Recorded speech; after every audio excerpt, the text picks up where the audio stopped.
Foundations of Amateur Radio. A is for antenna, the eyes and ears of any amateur station. You'll spend 80% of your life attempting to get 20% improvement for any antenna you'll ever use. B is for Balun, bringing together the balanced and unbalanced parts of your antenna system.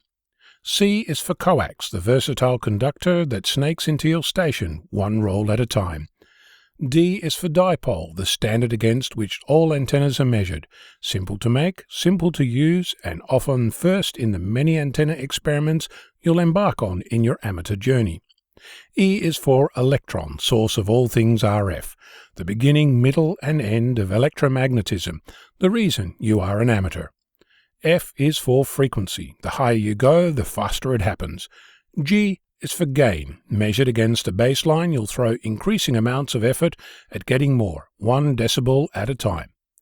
H is for Hertz. Heinrich to his mother, the first person to transmit and receive controlled radio waves in November of 1886, proving that James Clerk Maxwell's theory of electromagnetism was correct. I is for ionosphere, the complex and ever-changing layers that surround Earth, which led radio amateurs to discover HF propagation in 1923. J is for Jota, the jamboree on the air, where radio amateurs, guides and scouts come together on the third full weekend of October to share global communications. K is for ka-chunk, the sound caused by the local repeater that brings a smile to the operator and a grimace to the listener, created by pushing the talk button and not saying anything. L is for logging, the only way you'll ever remember who you spoke to and when, and the perfect excuse for bragging to your friends after you manage to collect contacts all over the globe. M is for modulation, adding information to a radio signal by varying the amplitude, frequency, or phase.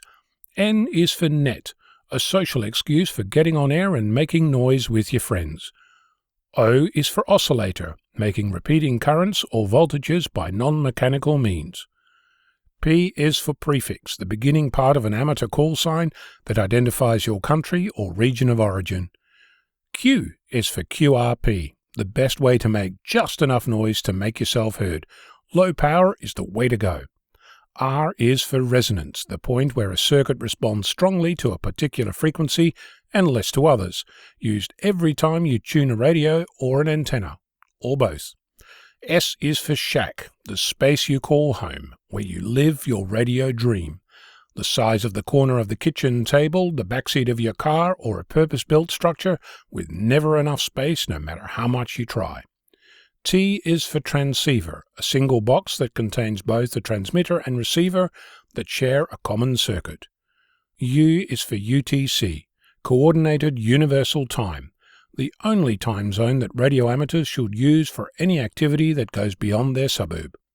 V is for VFO, the Variable Frequency Oscillator, that provides radio amateurs with frequency agility, the means to listen anywhere, anytime. W is for waterfall, which displays radio signals across multiple frequencies at the same time.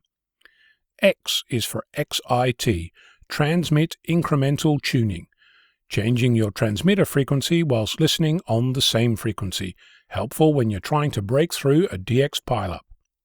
Y is for Yagi, or Yagi-Uda antenna, the most popular directional antenna invented in 1926 by Shintaro Uda at the Tohoku Imperial University in Japan, and popularized to the English-speaking world by his boss Hidetsugu Yagi. Z is for Zulu, the last word in the phonetic alphabet that every amateur should know and use. 7-3 is for best regards. Saying goodbye is hard to do. This says so without fanfare and clears your station from the air. I'm Ono, Victor Kilo 6, Foxtrot Lima, Alpha Bravo.